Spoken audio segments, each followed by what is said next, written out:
Pourquoi certains enfants et même des adultes qui ont été victimes de V ne parlent pas?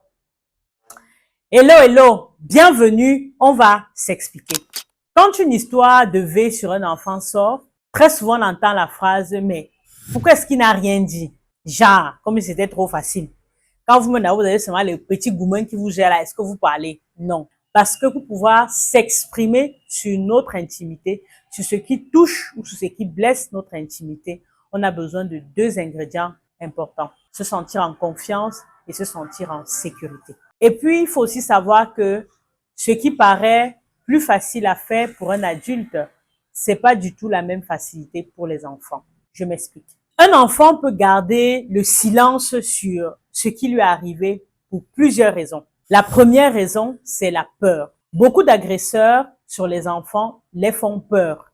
Ils leur disent parfois, si tu dis, je vais te faire du mal, je vais te tuer, ou alors si tu dis, je vais faire du mal à ton père, à ta mère, à tes frères, bref, à quelqu'un qui leur sont chers. Et donc, les enfants, par peur, se taisent et ne disent rien. La deuxième raison pour laquelle les enfants ont du mal à s'exprimer, c'est la confusion. Surtout si la personne qui les a agressés est un proche, est quelqu'un qui leur est familier, est quelqu'un qu'ils aiment ou quelqu'un qu'ils respectent. Quand ça leur arrive, leur cerveau bug un peu à un moment que mais comment quelqu'un qui est censé me protéger, qui est censé prendre soin de moi, me fait du mal. La troisième chose qui fait qu'un enfant aura du mal à s'exprimer, c'est la honte.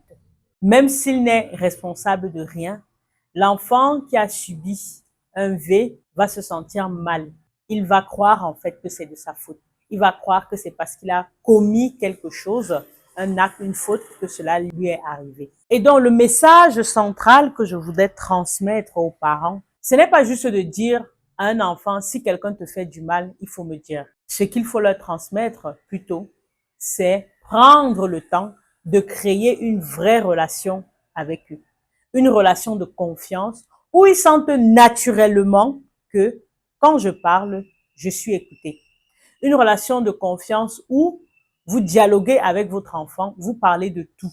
Et si vous arrivez à avoir ce type de relation avec vos enfants, ça fera que même des événements douloureux comme un V, ils auront la possibilité de venir vous en parler tout simplement parce qu'ils se sentiront en confiance avec vous.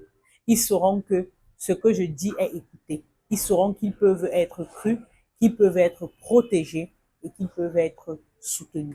C'était Linda Takou, votre sexologue 2.0. Ici, je vous parle de relations humaines, de la naissance jusqu'à la parentalité, et je vous montre comment protéger l'enfance, c'est déjà préparer l'adulte de demain équilibré dans ses relations, mais aussi dans sa sexualité.